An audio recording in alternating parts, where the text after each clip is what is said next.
मातृका foundation आयोजित करूया स्त्री कर्तृत्वाचा जागर.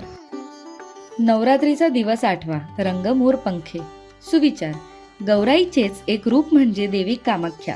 देवी कामाख्याच्या योनीचे पूजन लोक मोठ्या भक्तीने करतात आणि मासिक पाळीच्या वेळेस देवीला होणाऱ्या रक्तस्रावामुळे ओल्या झालेल्या कापडाचा प्रसाद म्हणून लोक स्वीकार करतात. मग समाजातील स्त्रियांना मासिक पाळीत होणाऱ्या रक्तस्रावाला का अशुद्ध समजतात?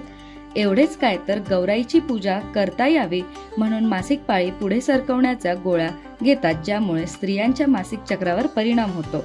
एकीकडे आपण देवीच्या मासिक पाळीचे पूजन करतो आणि त्याच देवीने दिलेल्या स्त्रियांच्या मासिक पाळीला अशुद्ध म्हणून देवाला ती चालत नाही असे मानतो. गौराईप्रमाणेच गौराईच्या लेकींची मासिक पाळी सुद्धा पवित्र आणि शुद्धच आहे. प्रश्न.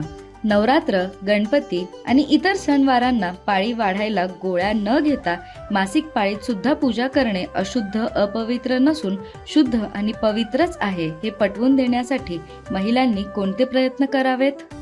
चला तर मग वेळात वेळ काढून तुमचा फोटो आणि उत्तर आम्हाला पाठवा आणि आकर्षक बक्षीस घेऊन जा.